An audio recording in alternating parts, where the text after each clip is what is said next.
McMoTV. Where talk is therapy. I'm C-Mac. And I'm K-Mo. If this is your first time here, please make sure you like, comment, and subscribe to our channel. Welcome to the McMoTV family.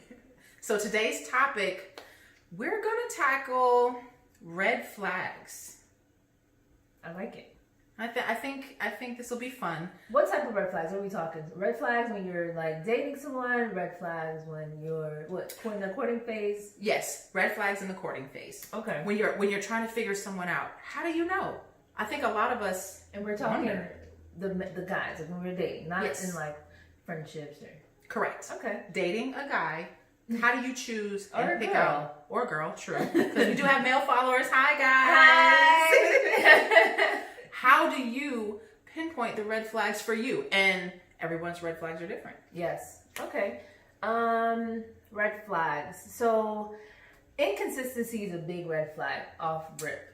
True, because you know you can't depend on them. Hey, no, like if I hear from you today and then 4 days later it's like, hello. Hello. Crickets. Hello. That's always a red flag because Okay, that's a good red flag. obviously, I mean, you can't depend on them. Mm-hmm. You don't know where they're at in this daytime and night. Like, it's just kind of like, Right. where are you? Like, And that's important because when you start a relationship with someone, they tell you who they are. 100%. So I if they're into you and they're digging you, they're going to connect with you. They're going to attach with you. They're going to, not to you, with you. And there's a difference. Attaching to you makes you feel like smothered, like, yeah. but attaching with you is like, I'm sharing with you, you're sharing with me. We Yes. keep in touch during the day. We say good night at night. We say good morning in the morning. And it may not even be that consistent. Like, Right, you don't but have just to. building routine. Do not, and I'm maybe make this a disclaimer.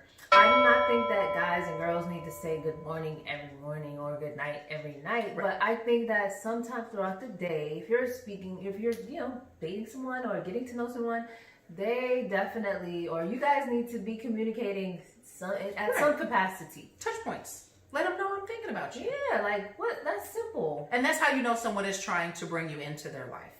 Yeah. So Yeah, that's a makes good sense. red flag. Consistency. Look for consistency. Also, consistency can be kind of looked for when it comes to the things that they do for you.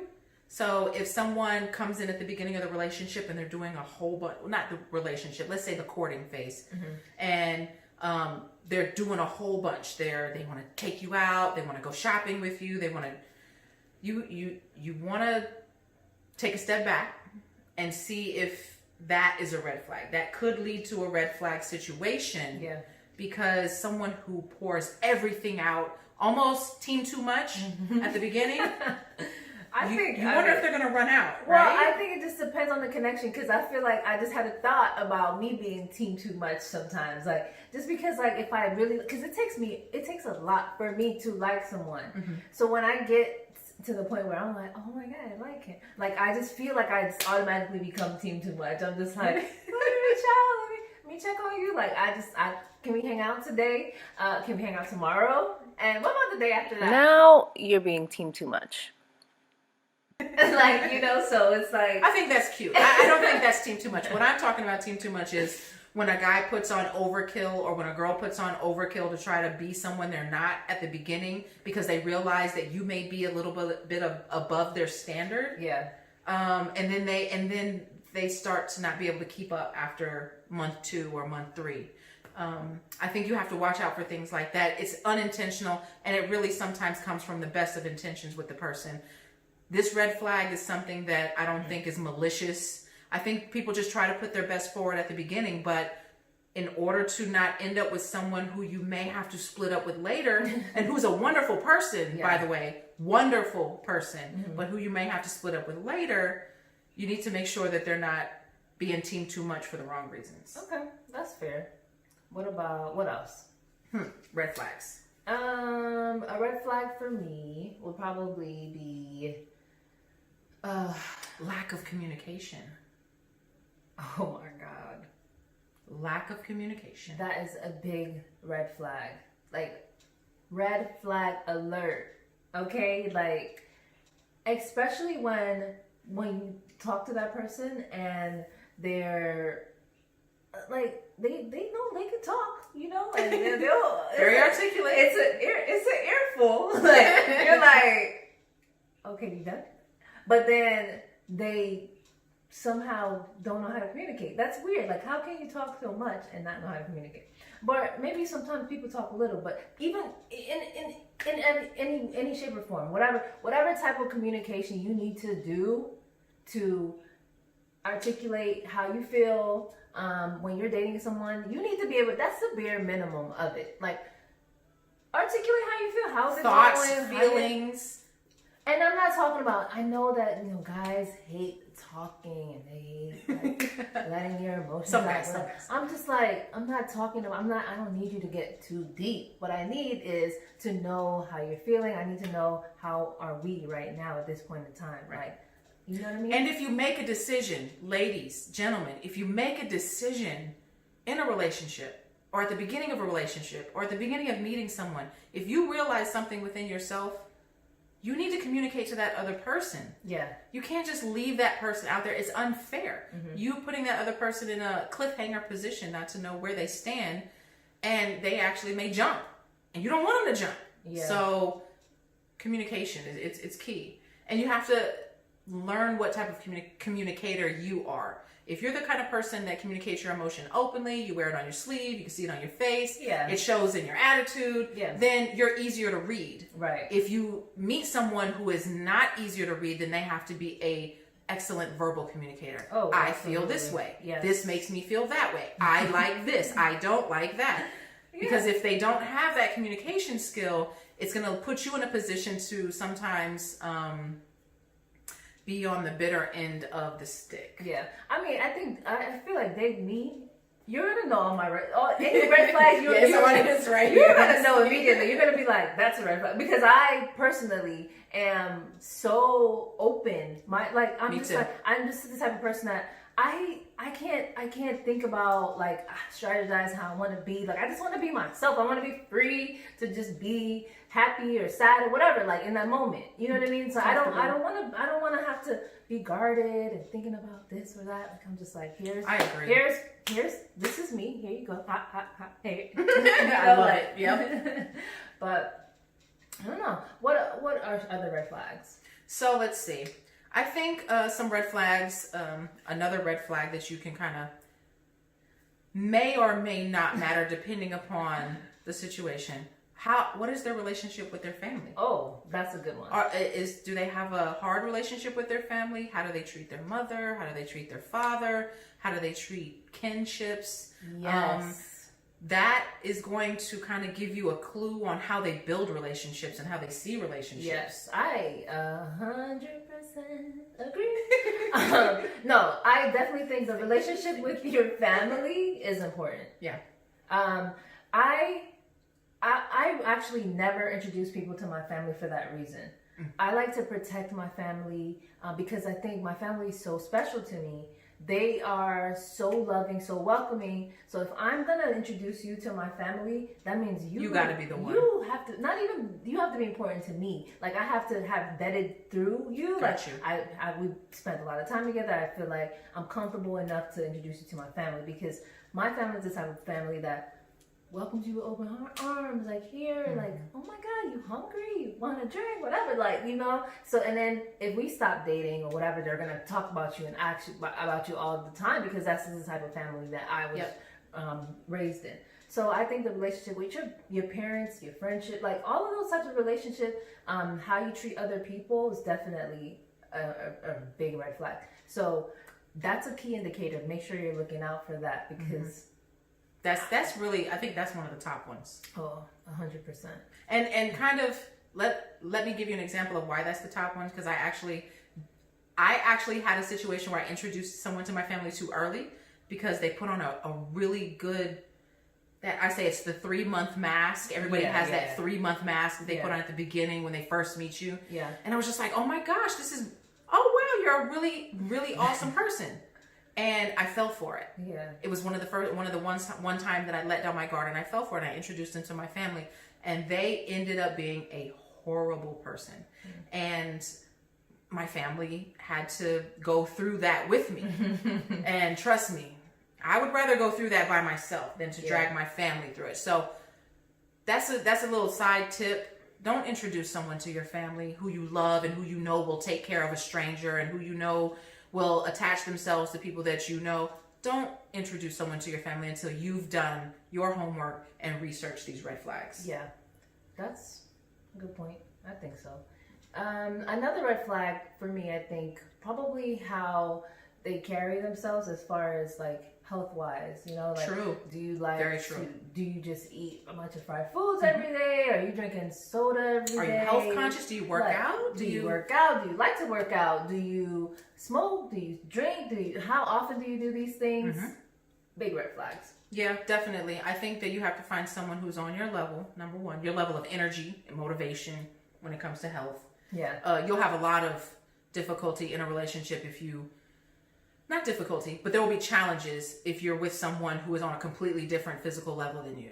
Because you're working out, they're watching TV, you're going to be looking at them like, you slob. No, I'm kidding. But you know what I'm saying. Like, you're going to have judgments there because you're motivated and they're not. Or if you're the one sitting on the couch and they're working out all the time and they're you know, you're feeling some kind of way because you're like, oh my God, can't we just chill? Like, for real, can't we ever spend time together? Like, you're always lifting a weight. Can you come over here and sit down and just hang out?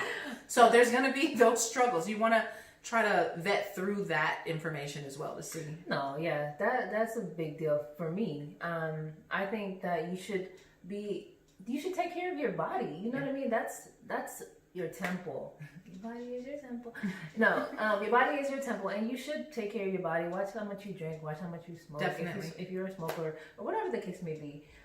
But the way you take care of your body, the way that you keep up with your health, big red flag. And it's going to affect your relationship in the future. Imagine if you get into a relationship with somebody and they're not health conscious, but you are. You're going to spend the next 20 years with this person if it's the perfect person for you. And they're going to have health problems in the future. And you're going to have to shoulder that because you're going to be the healthy one. Yes. So you're going to be the one pushing them around and taking them to doctor's appointments and making sure that they're taking their medicine. So you want to make sure from the beginning that you have a similar mindset when it comes to that. And that if you don't, they're at least willing. They're at least excited about getting on your level. Yeah, of course. What about red flags in the bedroom? Red flags in the bedroom. Let's see. I think that someone who is just kind of like about themselves. If you're selfish in the bedroom, Selfishness is big red flag. big red flag. No, that's not going to work at all. At all. Ever. Never, ever. Not ever, ever, never. Okay. Red flag check. Number one. No. That's Selfishness selfish. in intimacy is definitely going to crumble any relationship. Yes. Yeah, 100%. Like I think that if you are not paying attention to, like, we're not paying attention to each other, that's going to be In the learning phases, especially at the beginning, like if you're not willing to see what the other person likes, they may not like what you like, you know? But you have to learn that. You'll end up 2 years into a relationship and your wife will tell you, I never liked this from the beginning, you know? So. For 2 years? And there goes that communication red flag. She should have opened her mouth. Absolutely. Like, you're trying to tell me for 2 years you know that you didn't say anything, that's a problem. That's not a personal problem to me. Right. You kept it to yourself for that long. Go ahead and hold on to that, okay? What else? What else are red flags in the bedroom? I think, and I'm sorry, I'm just gonna say it. I think that guys don't mention deficiencies. And I feel like women never discover them until they're already into the act. What do you mean deficiency? Erectile dysfunction. Oh, okay. Maybe hypersensitivity. Oh, absolutely. Maybe, I'm picking up what you put in down. Or maybe no sensitivity at all, where it's just like, you're not getting, they just plunge away and there's like no satisfaction. You can tell it's more of a task than an enjoyment type of thing. I think those are red flags, and those are something that's going to cause issue if you don't address them. And this is the hardest thing to address, especially with a man. If you want to advise him on things in the bedroom. Men get a little sensitive when it comes to hearing, I wouldn't say criticism, but just having communication, open dialogue about things that a woman may like or not like intimately, because it has nothing to do with that man. She's just telling you, I like this, I don't like that, this makes me feel that way. But sometimes the man will take it personally. Yeah. So I think so. Communication again. I think, yeah, that's obviously a super big red flag. If you don't know how to Communication. if you don't know how to communicate, it's not gonna work. But no, I agree. I actually had to deal with that once before, where there was like erectile dysfunction, and it was like, I think that he was trying to make it seem like I was the problem, and I'm like, okay, yes, I'm like, yeah, sure, but because it's like a difficult topic for them, because you feel like you almost probably feel like you're not a man in a way, like you can't please me and you can't please anyone for that issue. And disclaimer, that's not true, men. Please just know that erectile deficiency or dysfunction does not cause you to be just all of a sudden off the market or undesirable. It does not. There are women out here who understand. We have our own issues going on sometimes. There are women out there. But just talk. There are women out there.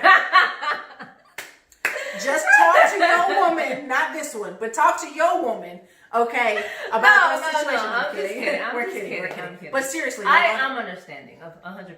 And you have to be open to that, because just like you want us to be vulnerable and tell you about all of our craziness with our emotions, we want you to be vulnerable and tell us about all your deficiencies when it comes to certain things that you may feel insecure about. So don't feel it takes you off the market. It doesn't. Have the conversation, especially if you've gotten to the point where you vetted out all the other red flags, especially the communication one. Yeah, and then this is like the one thing that you're like, I need to speak on this. Just speak on it. Let her get know. It out the way. Trust me, she will come up with some great ideas to keep that relationship strong. Yeah. Women are creative. Yeah. Especially when she loves you. 100%. Yes, I agree with you. What else? What's another red flag? Too many kids from different women. Do you think that's a red flag? I don't think that's a red flag. It's not a carrot. Well, I don't date, okay. I don't prefer to date men with kids. Mm-hmm.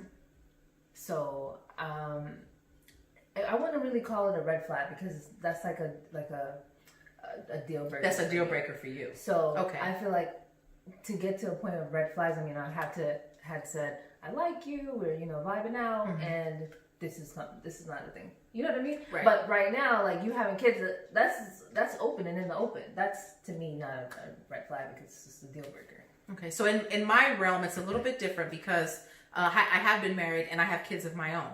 So moving forward, getting into a new relationship, I actually prefer men that have kids, because I have kids. Mm-hmm. So they've already developed the know-how. I appreciate single fathers 100%, fathers that have taken on the responsibility of their children, and you can see that they're active and they're the main ones in the children's lives, because a lot of women do step away these days and let the man take over. So I really appreciate that, but I know that there are red flags out there when it comes to how many, because being in the dating arena, when I was in the dating arena to find a husband or whatever, I came across men who had like 3 babies' mothers, and they didn't have good relationships with them. So then there was like legal battles and child support and this and that and this, and it just got really crazy. And it was like, time out. So that's a red flag for the scenario, for the whole. Are you able to handle your past relationship baggage in order to ensure that your new relationship does not suffer from your past relationship experiences that are currently having to be dealt with because you have kids with this woman? Yeah. I think we covered a lot of the good ones. Yeah, for sure. I think we have a good top 5. Of course. 100% good top 5. And then I think the other red flags that may be out there, they're specific to who you are. Yeah. Like, you have to really look at yourself in the mirror, and you have to know who you are on the inside. You have to know what you can deal with, the things that make you happy, the things that make you sad, the things that make you feel safe and secure. Gentlemen, for you, what makes you feel like you're the man, that you're the, that you are powerful in the relationship? Because it's important. It's important for you to be with a woman that makes you feel like, I'm the man. Yeah, I agree. Because you are. That's a good point. Definitely, you need to know your red flags, like your internal red flags for someone. Like, you know, you have the universal red ones, like red ones. But then you have your internal minor red ones that you need to know before you start getting too deep into a relationship with someone. Make sure that you know what you like and don't like, because that is a red flag for you, that everybody would look to you for. Do they know? That's a red flag. Do you know yourself? Yeah. Does this person know who they are? Yes. Are they constantly switching up? And that goes back to the consistency, communication that we've discussed before. It's if a person doesn't know who they are, they can't tell you. You can't learn them. I agree. Like, you cannot. But we would love to know, what are some red flags for you guys? Mm-hmm. What are your personal red flags that you've kind of understood that if someone comes across your path, it may only be specific to you, but this is something that I consider a red flag, and I you know, it would take some getting over, or some talking through, or some communication in order to even make it past that stage. Yeah, so be sure to like, comment, and subscribe. Comment your red flags. Thank you for joining us, and we'll see you next time. Bye. Bye.